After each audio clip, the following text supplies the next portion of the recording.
Greetings, everyone, and welcome to another episode of the ENT Youth Services Podcast. ENT Youth Services strives to empower, nurture, and transform opportunity youth to become individuals with essential life skills that are necessary to make a valuable contribution to their communities and the world.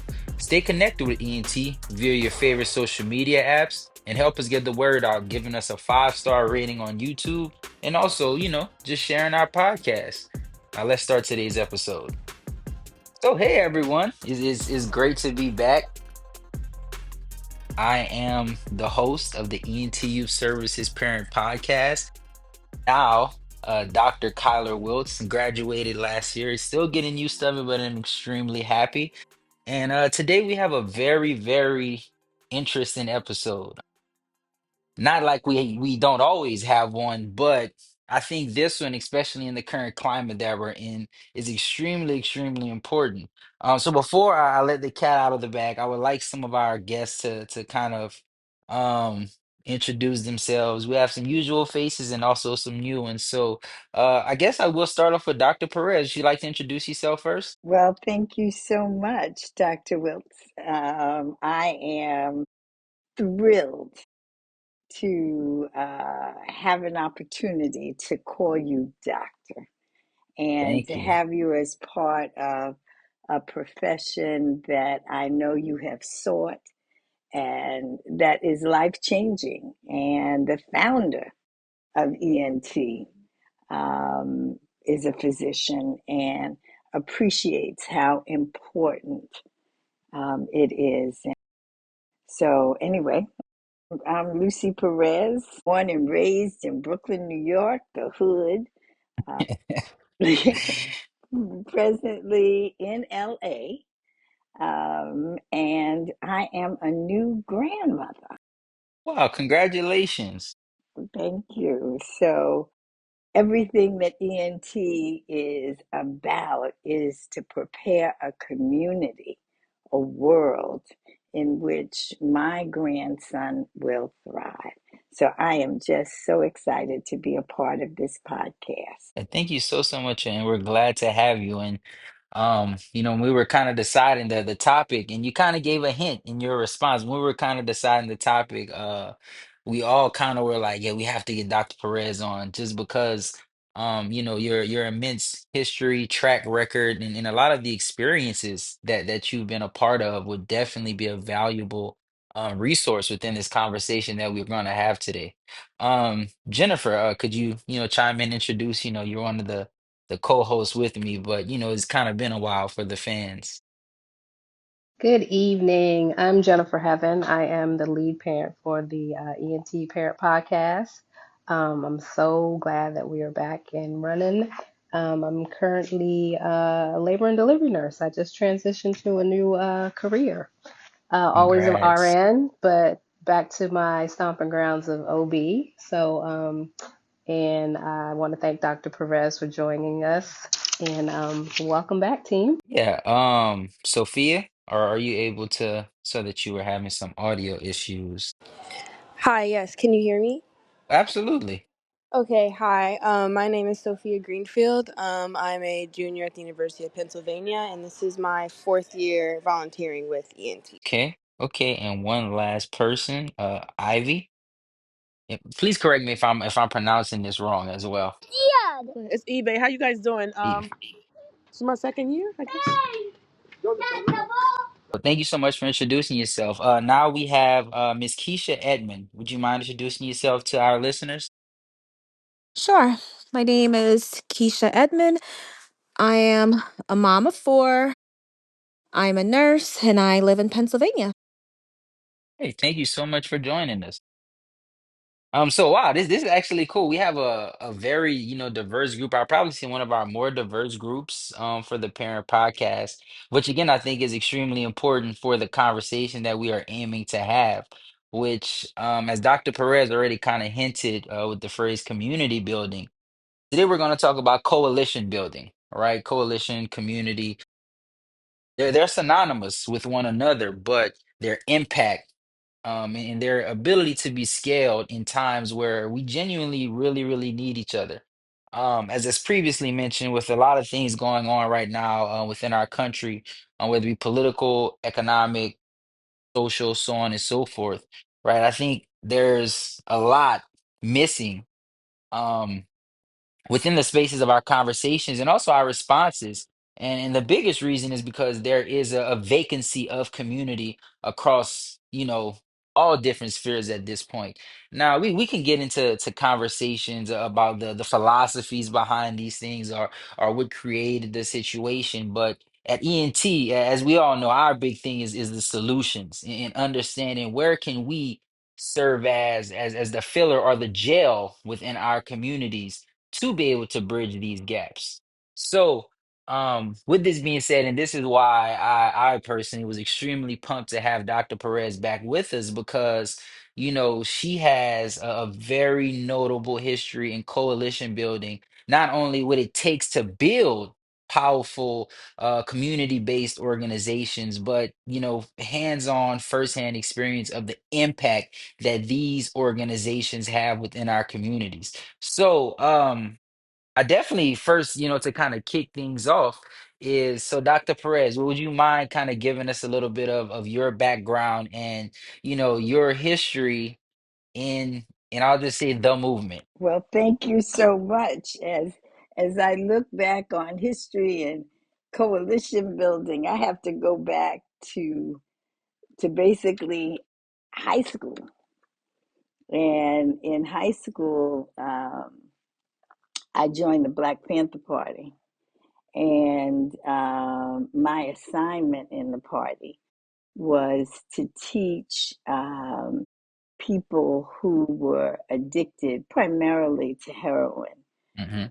and were in drug treatment communities. And this is way, way, way back, where some of what we were doing would be considered traumatic now. Hmm. But my responsibility was to teach them, many of them who did not know how to read. So part of the blending of this was to get the community, the hood, North Central Brooklyn, to not alienate people who were addicted, but to include them. As you know, the Black Panther Party started the breakfast program, which Hmm. is now ubiquitous Public to not only schools. the yeah not Hmm. and not only in this country, but it became something that is global. And unlike what is happening now, it was everybody could do something. Everybody had to participate. If your children were being fed, then there was a time for you to come and cook or clean up.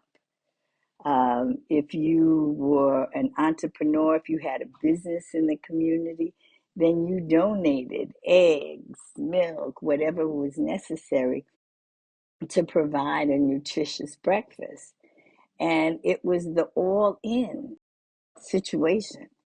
We're all in this together. And communal, not the, you know, community is a round table. There's no one who sits at the head and somebody at the bottom, but everybody together with a respect and appreciation for what each and every one of us brings to the party. So I would say that was my beginning of coalition building, and as I was preparing for this podcast, I thought of how important it is as we move forward to appreciate who's going to be in this with us. Hmm. Like we have people who will partner with you because they're getting something out of it. There are other people who will partner with you because they admire you as an individual. And then There are people who might partner with you just because you're there. And so it's important as we build coalitions, as we build community, that we're clear about who's a part and what our expectations should be from those partners. Yeah, absolutely. And again, finger snap for pointing out, that huge fact about the impact of the breakfast program. Because, I kind of pride myself on being a historian myself, but I honestly didn't realize the full reach of the breakfast program as far as on the international stage, which it kind of brings me to a point. I was watching Eyes on the Prize. It got referred to me by one of my mentors, and in reference to Dr. King, the comment that was made in the movie was, you can kill the dreamer, but you can't kill the dream.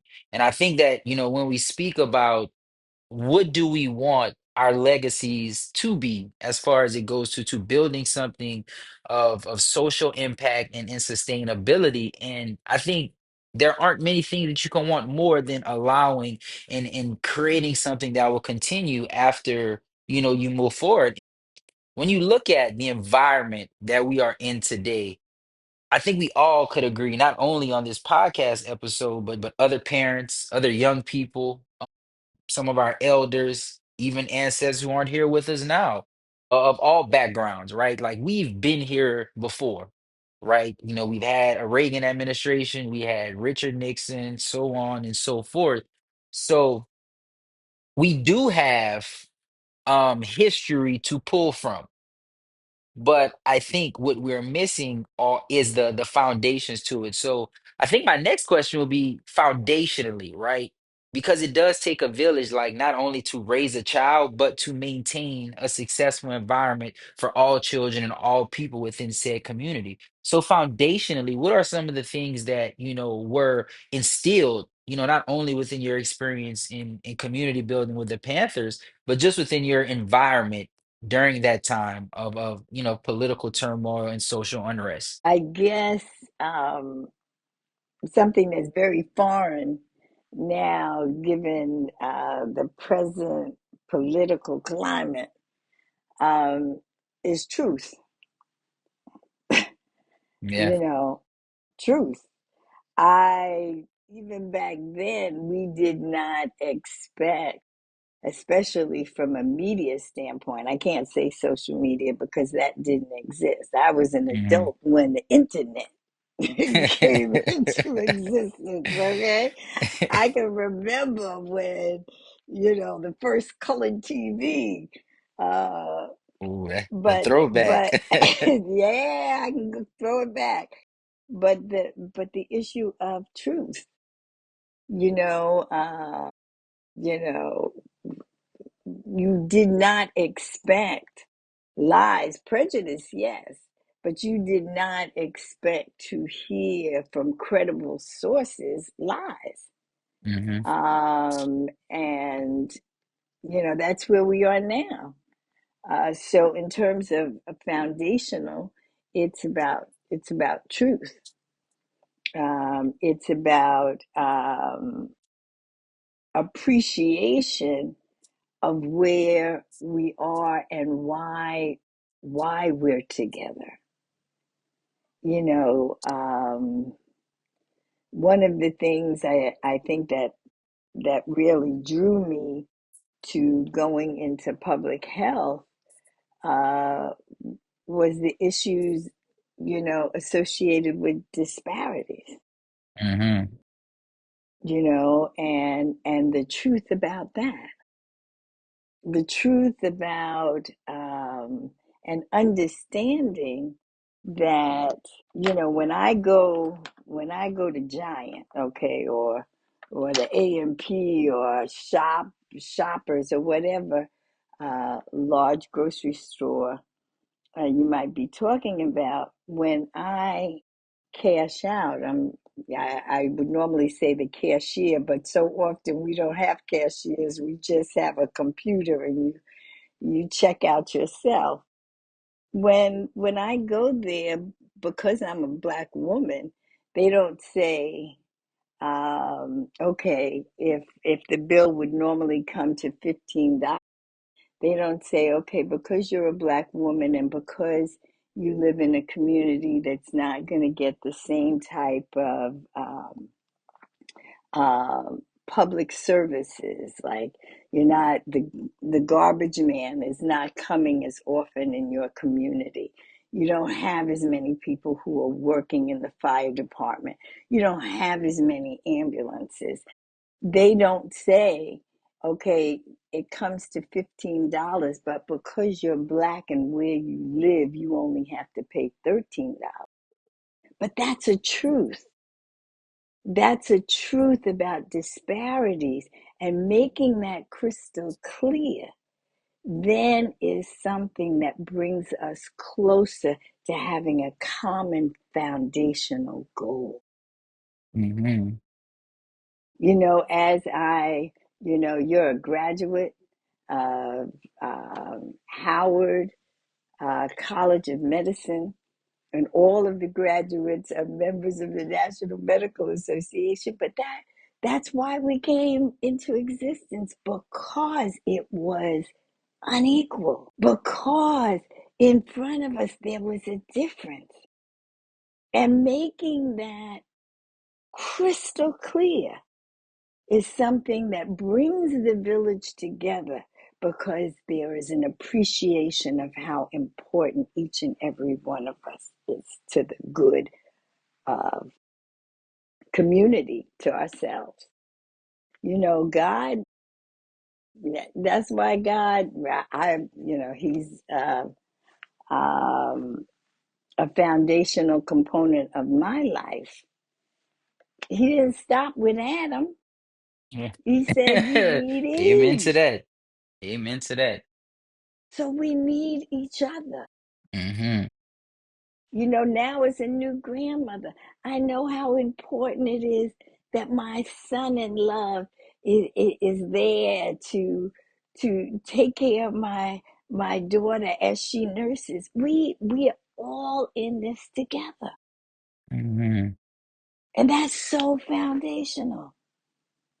I am so grateful you are a physician, because I know I'm gonna be taken care of, Hmm.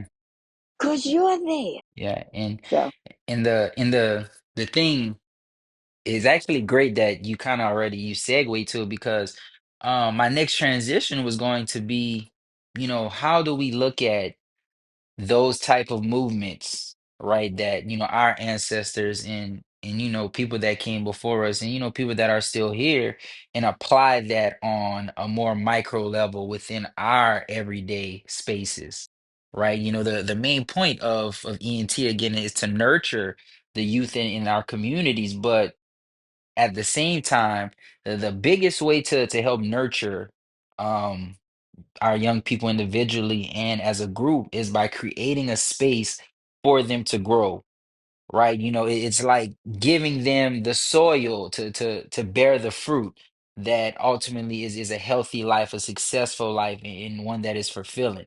So when you look at these things, and then I always kind of put this disclaimer as a future parent, because I'm not there yet, but I do have a plethora of younger siblings. One of them, I have a 4-year-old sister now, so those are considerations that I myself have, begin to put into mind, because within the next 5 years, I'll also be a parent, but I'm also heavily invested within the future of my surrogate cousins, my surrogate siblings, and, other young people that I mentor. So taking some of these lessons, and I would love for some of the parents to chime in. What are some of, you know, the gaps of need within our communities when we look at coalition building, right? Because we know that one, there is a need first and foremost, but two, we have a lot of parents who want to change that environment, but don't have the access to kind of build up that bond of coalition building that is needed. That is, that will allow them to access different resources. And the good thing, or that good is not a good word for this. But I think oftentimes we don't look at each other in our physical presence, in our spiritual being amongst each other as a resource. When I would argue that it is our largest resource. As Dr. Perez mentioned, when she was a part of the movement, everyone had a role. She was a teacher, worked in public health, had others that would donate, had others that would do organizing, so on and so forth, and we all have a place at this round table. But I think that there's an issue putting that table into the living room for us to congregate. So, parents, what do you think are some of these hurdles that are, stopping us from putting these chairs and building this table so where we could all sit in fellowship and create that environment that we want for our children? Or better yet, Uh, this is oh, heaven. okay, Heaven. So, I think it always takes a village when it comes to our children, and we always have to network. For me, it's my friends, my kids' godparents, Dr. Forrester. It's that network where we know we can trust individuals because this is such a time where we feel like we can't always trust everyone, especially when it comes to our children. So it's building that trust amongst each other, knowing that we are there for one another and genuinely can be a support. And I think a lot of people are afraid to reach out sometimes because it's like that feeling like I'm doing it all by myself. Mhm. And at the same time, I feel like I'm not doing it to the best of my ability. So I don't want people to think that I'm a failure as a parent because I can't do it all. Me as a single parent with three kids, my son's father's in his life, but still I'm a mother to a son, and his dad is there for dad things, but at the same time, am I being a good mother and being there for him and everything else that he needs? And I'm able to reach out to other people, if there's challenges. Two of my other daughters, one has, challenge with a mental health issue at one point, and it was just I knew I had people I could reach out to support me, but I think a lot of parents or individuals are feel so secluded that they don't think that there is a way for them to reach out to people to get that support that they need, and at the same time feeling like I'm not doing this right as a parent, and that's scary. Yeah, yes, ma'am. Very, very valid points.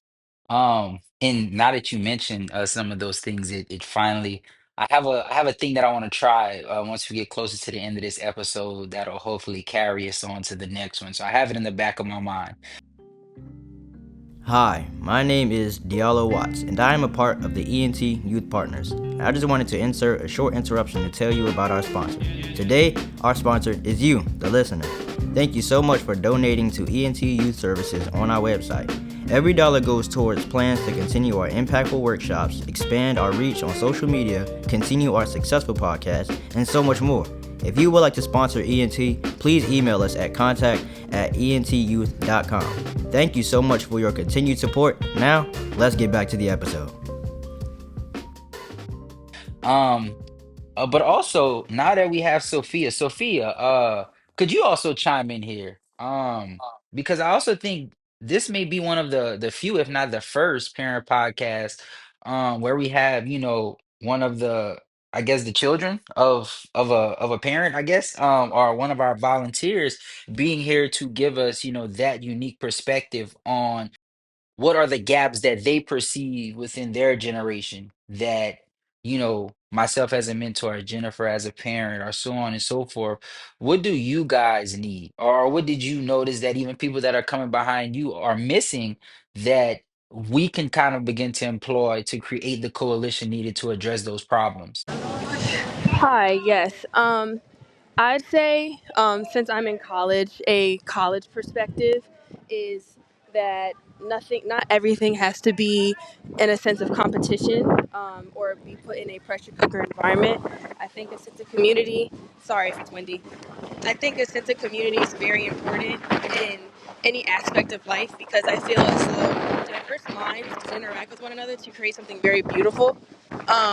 And that applies to anything in life, whether it be medical evolution, political evolution, even community evolution. Mhm. Diverse experiences and people working together is really important, and not everything has to be a competition. So, at least from my perspective, at this era in my life, that's what I believe. But trying to remember to like my elementary years, I would say something that maybe a gap that I noticed was maybe the selectivity on what to focus on at certain moments, um, and just honing in on one thing rather than spreading the love to many other aspects in um, early childhood living. Although like I do recognize that children do need a well-rounded upbringing.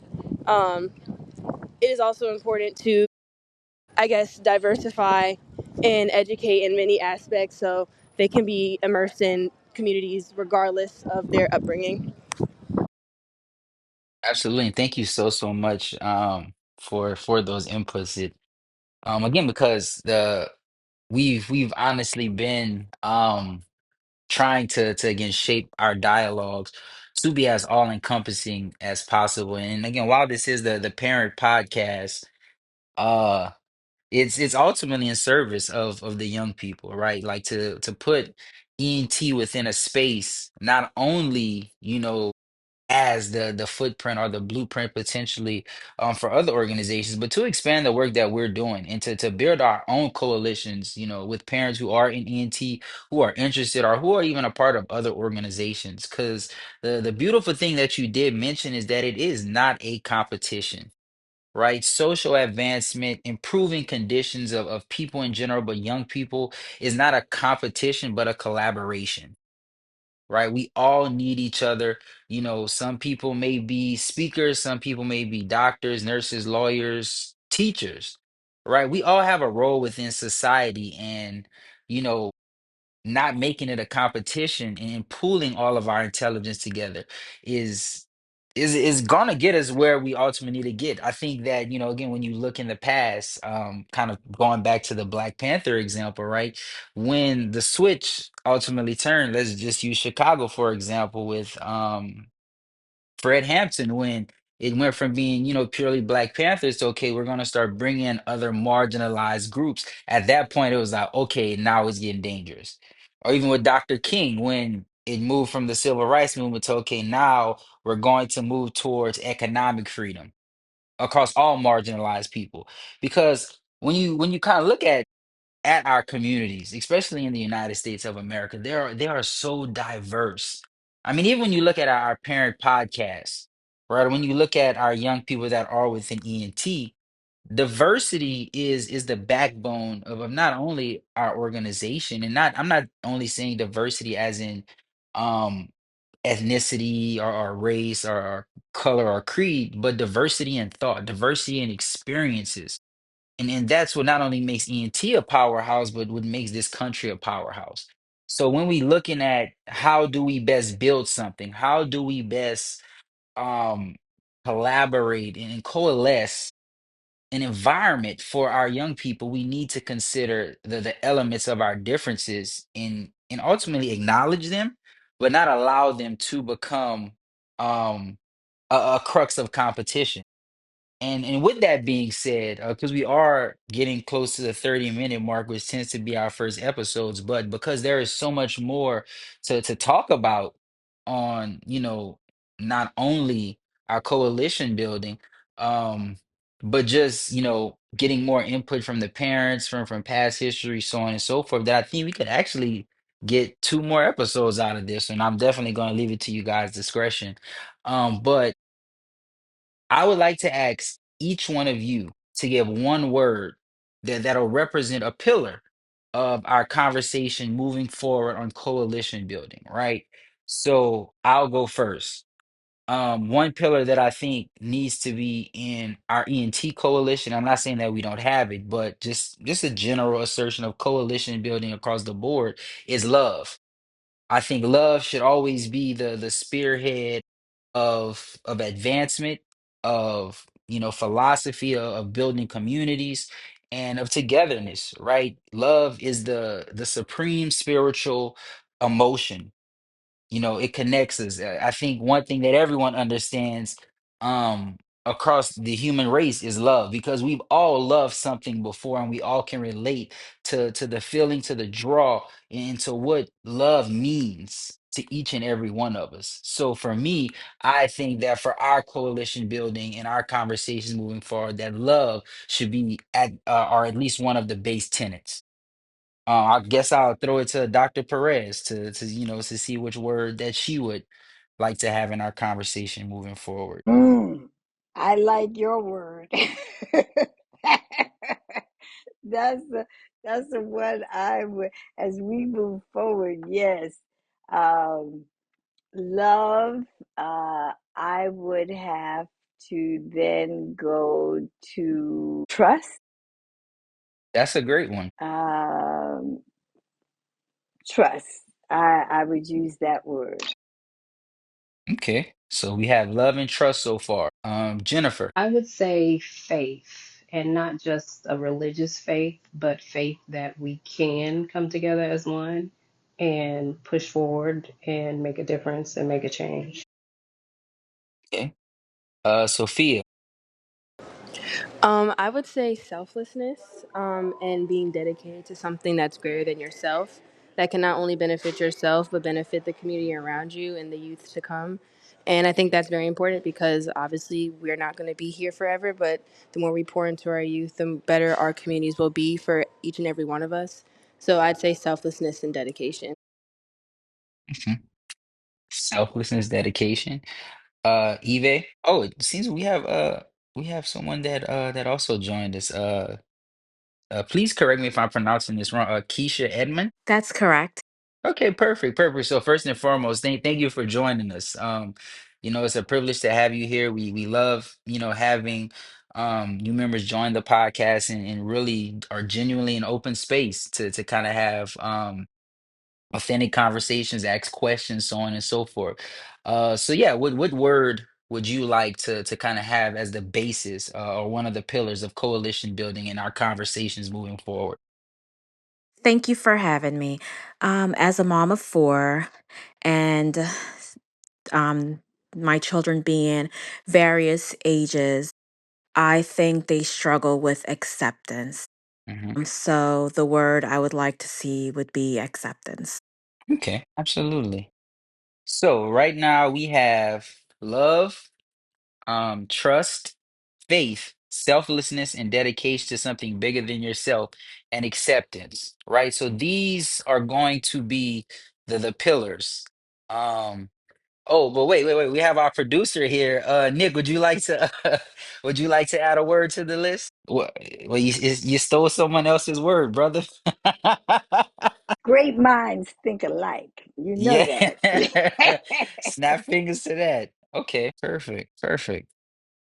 So, with adding and, on love, trust, faith, selflessness, and dedication, acceptance, and openness. So, I and think that we have, well, ma'am. one of the things that's so important about what you are doing now is is touching on moving away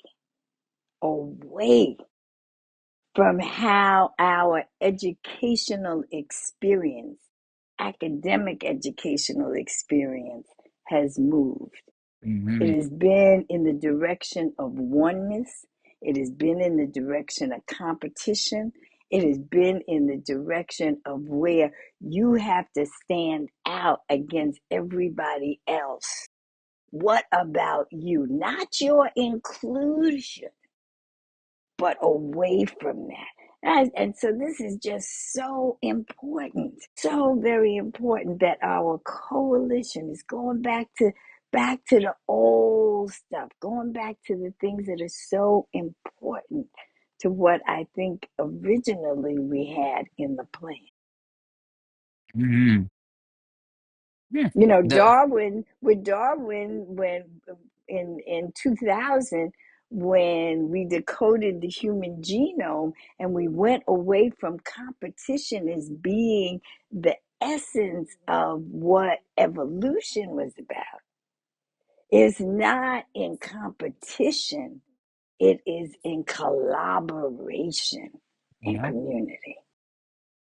So I'm just so excited about the foundational points that you have put into ENT as we move forward. Hmm. Yes, ma'am. And again, thank you so much. As much as me being the host, for the parent podcast, is just about creating a space. I've been learning so much from each and every one of you that have taken the time out of your day, from your busy schedules, especially, being parents, working and whatnot. And, just as much we're sowing into our young people and our teenagers and adolescents, even sowing into my generation right behind you guys, I feel is, just as important. And I, again, try to do the same thing with the people who are right under me. Because at the end of the day, as much as we talk about the collaboration, we have to also be intentional with it. We have to be intentional about not leaving people behind. We have to be intentional about sowing seeds and nurturing and really allowing the people behind us to grow and to love them and to really be invested in them. So, I would, again, like I said, I would like to thank you guys. I don't want to go on a monologue here because we're getting to 40 minutes and Nick is giving me the nod like it's time. But yeah, thank you guys so much for this amazing conversation. Our next episode is going to be about expanding on those principles of coalition building that we spoke about and that I listed. I wrote them down, so we'll have them. Don't forget about the amazing ideas that we spoke about now, because we're going to continue to dive deeper and deeper. And from there, come up with an actionable plan that we can begin to actually start implementing in our everyday lives. So, again, thank you all for taking part in this conversation.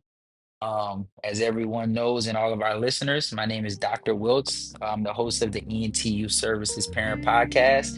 And thank you all for listening to us.